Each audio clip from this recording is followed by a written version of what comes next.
Welcome, fellow Stardust. Are you ready for a scare? I see you've come back for more. If you're new here, buckle up, and thank you for joining me today. For this video, I'll be giving you 5 facts about black comedy Buffalo 66, a film written, produced, directed, composed by, and starring Vincent Gallo, an incredibly talented artist. Though talented, he isn't always easy to work with. If you want my full review of this film, check back tomorrow. For now, let's get into some trivia, but first, the summary. Spoilers are ahead. In this film, Billy, played by Vincent Gallo, is released from prison after a 5-year stint.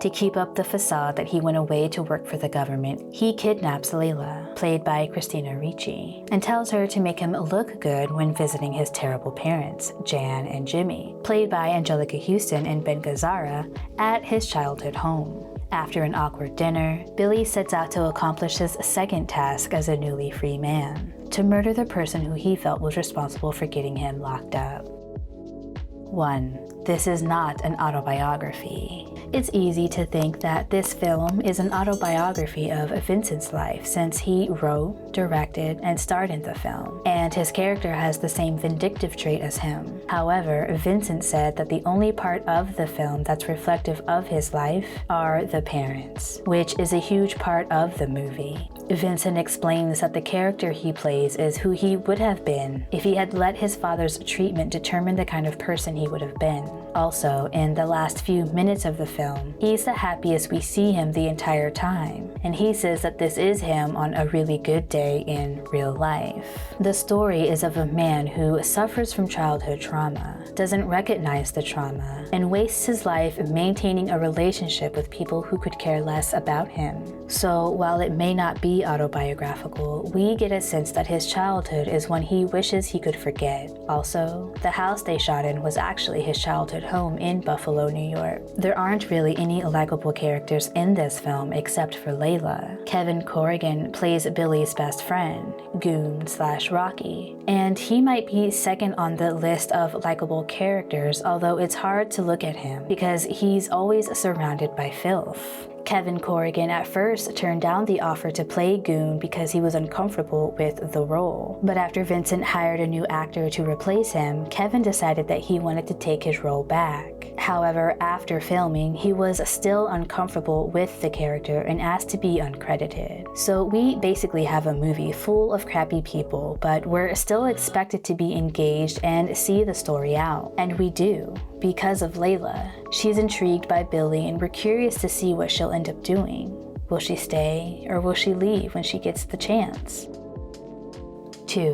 Christina Ricci's first adult role. This was also Christina's first low-budget film, and she was only 17 at the time. Before Buffalo 66, she was in Gold Diggers, That Darn Cat, Now and Then, and Casper. After Buffalo 66, she turned 18, and all the family movies went out the window. She was in films like The Opposite of Sex, Fear and Loathing in Las Vegas, Pecker, 200 Cigarettes, Sleepy Hollow, and so many more.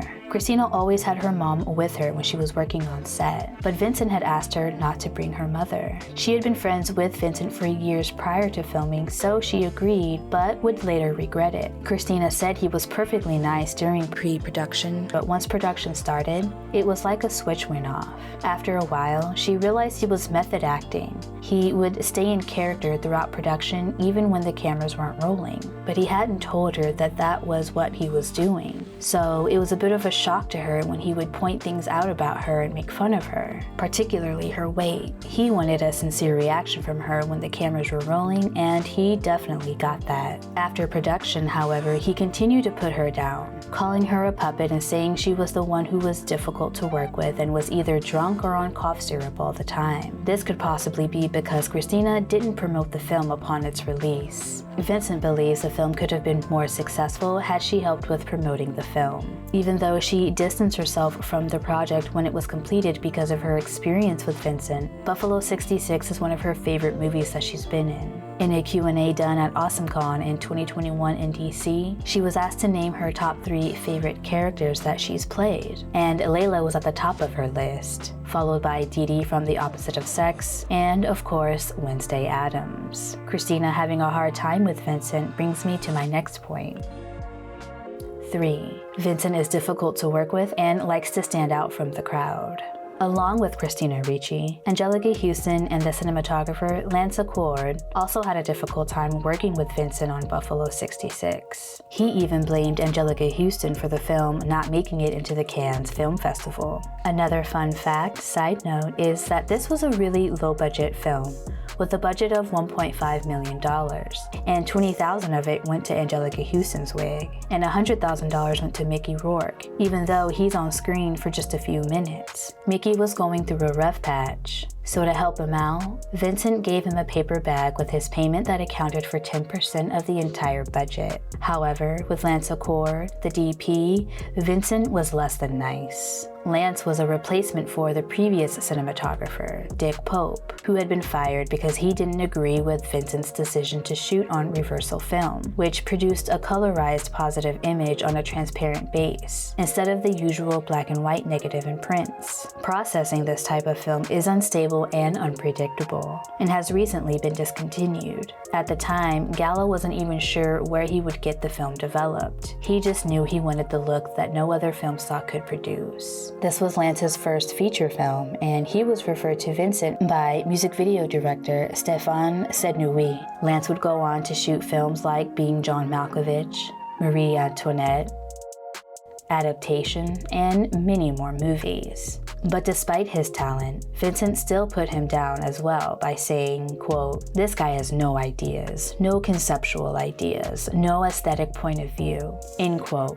The movie has a very distinct look compared to any modern-day film, and Lance is credited for this achievement, but Vincent likes to take the credit himself, saying that he designed everything, including the framing of the shots and lighting. To achieve the look Vincent was going for, they use an incredible amount of lights. The washed-out look is completely intentional and what really makes Christina look like a beautiful porcelain doll. Vincent loves to stand out and is known for claiming that he's a proud Republican and is believed to be a racist. But after doing some digging, it seems as though that this is just a front that he puts on to get a rise out of people. He doesn't want to go with what's expected. He prefers to go against the grain. There is even an ad floating around on the internet where he offers his sperm for in vitro fertilization at $1 million, with strict rules on who can purchase his sperm based on their race, and charges an extra $500,000 for natural insemination. On that same page, he offers himself as an escort for one night for $50,000, stating that, quote, "Heavy-set,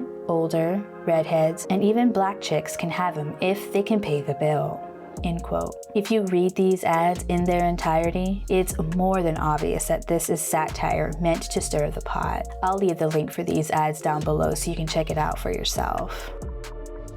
4.